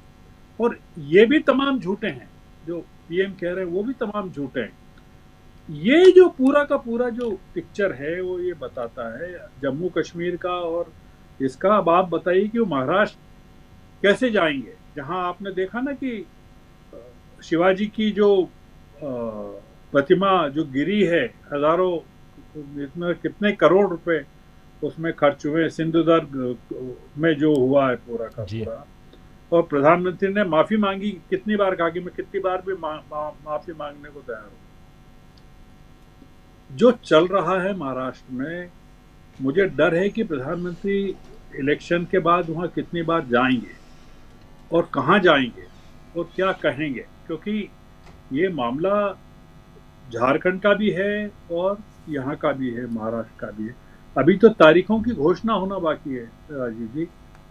ये तारीखों की घोषणा ये हरियाणा के चुनाव के बाद होती है, पहले फेज के बाद, और घाटी के पहले फेज के बाद, कि 1 अक्टूबर के बाद होती है, कब होती है हम अभी इस बारे में हमको कोई जानकारी नहीं है। कुल मिलाकर यह है कि जो आक्रामकता थी प्रधानमंत्री की वो दिखी नहीं, और एक बचाव की मुद्रा में आरक्षण को लेकर या और तमाम चीज़ों को लेकर प्रधानमंत्री दिखे, जो हमको अगर 2024 के चुनावों से तुलना करें तो हमको लगता है कि प्रधानमंत्री जिस तरह से कैंपेन कर रहे थे 2024 के लोकसभा चुनाव में, वो प्रधानमंत्री कहाँ गायब हो गए इस वक्त। या पिछले चुनाव में हरियाणा में जो उन्होंने प्रचार किया था, अगर आप 5 साल पहले का बिल्कुल ध्यान करें तो वो कहाँ गायब हो गए।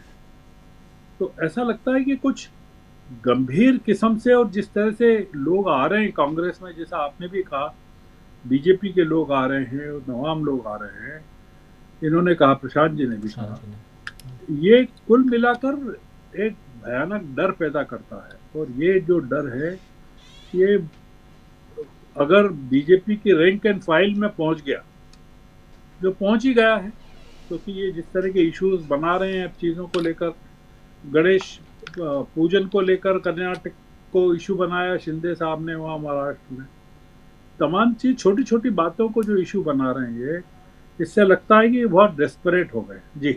जी बिल्कुल। प्रशांत जी कुछ जोड़ना चाह रहे थे, आप जब बता रहे थे उस पत्रकार का जिक्र कर रहे थे, शायद उसमें कुछ जोड़ना चाह रहे थे, प्लीज प्रशांत जी। जो वो इम्पोर्टेंट घटना इसलिए होगा कि मोदी साहब ने उसको अपनी रैली में बोल दिया, और ट्वीट भी किया है, खुद नरेंद्र मोदी ने ट्वीट किया है और प्रेस की आज़ादी के लिए बड़ा उन्होंने चिंता जाहिर की है। अब ये एक बड़ी मतलब अजीब सी बात है, लेकिन जो गर्ग साहब बता रहे हैं, मैंने उन पत्रकार की वो रिपोर्ट पढ़ी और पहले बता दूं कि उस पत्रकार की रिपोर्ट इंडिया टुडे में जब छपी है तो उसमें नीचे लिखा हुआ है कि ये इनके निजी विचार हैं, इससे इंडिया टुडे कोई लेना देना नहीं है। पहली बात। दूसरी बात कि अब वो रिपोर्ट आज आई है। अच्छा, वो पत्रकार महोदय, मैं उनके ट्विटर हैंडल पे गया गर्ग साहब, और वो राहुल गांधी की कवरेज के लिए डलास पहुंच गए थे और पल पल की रिपोर्टिंग कर रहे थे। यानी वहाँ के एयरपोर्ट पे राहुल गांधी का पोस्टर लगा, उसको भी पोस्ट कर रहे हैं, कहाँ पे राहुल गांधी ने क्या कहा ये भी पोस्ट कर रहे हैं। लेकिन किसी के साथ अगर इतनी घटना बड़ी हो जाए, राहुल गांधी के सारे इवेंट की उन्होंने कवरेज ट्विटर पे भी की है, कहाँ क्या लिखा, कहाँ क्या बोला, सब लिखा। तो अगर उनके साथ इतनी बड़ी गंभीर घटना हुई थी तो उसको अपने सोशल मीडिया पे लिखते ना, वो नहीं लिखा। और अब वो इतने दिनों के बाद वो मामला उठकर आ रहा है, ये बड़ा, इसकी स्टोरी बड़ी अजीब सी लगती है मुझको। जी, मुद्दों का अभाव, जो हम लोग कह रहे हैं, मुद्दों का अभाव है। नरेंद्र मोदी जी आखिर कहें तो क्या कहें। गर्ग साहब ने बहुत सही बात कही कि 370, 3 तलाक, इन सब का जिक्र किया क्या नरेंद्र मोदी जी ने आज अपने भाषण में, और क्यों इन शब्दों से वो बचते हुए नजर आए। लेकिन कुछ चीजों को तो लाना होगा। जी गर्ग साहब। मैं कह रहा था कि कॉमन सिविल कोड की बात भी नहीं की। जी जी जी, उसकी बात भी नहीं की, जो कि वहां सबसे जरूरी है उनके लिए। उस मतलब जम्मू कश्मीर में आपके लिए सबसे जरूरी है कि यूनिफॉर्म सिविल कोड आप वहां बात करें। ये तमाम मुद्दे आप क्यों गायब कर दिया आपने, ये जानने की बात है। जी जी। और जो घटनाएं, जो कुछ हुआ, उसमें 3 खानदानों, परिवार नहीं बल्कि खानदान का जिक्र आप कर रहे हैं, और उसमें कांग्रेस, एनसी और पीडीपी का जिक्र कर रहे हैं आप। और अभी तक जो कुछ भी हुआ है वहां पे जम्मू कश्मीर में, उसके लिए इन 3 पार्टियों और उनके परिवारों को कोस रहे हैं। क्या सिर्फ कोसने से और इन एजेंडों को आगे बढ़ाने से अगले चुनाव में आप जीत हासिल कर पाएंगे? एक बड़ा सवाल है। और ऐसे में मुद्दे क्या होंगे? जो प्रशांत टंडन जी कह रहे हैं कि आखिर नरेंद्र मोदी जी पहला चुनाव प्रचार में कूदे हैं, तो कम से कम एक पिच तो तैयार करते। कम से कम इतना तो था कि यहाँ से आगे किस आधार पे, कैसे उनकी पार्टी जाएगी, आगे बढ़ेगी। उनके जो नेता हैं दूसरे, वो उस तरफ तो देखते होंगे कि हाँ मोदी जी कुछ तो देंगे। यहाँ नहीं मिला, इसीलिए ये एक बहुत ही रूखा सूखा उस टाइप का भाषण नरेंद्र मोदी का।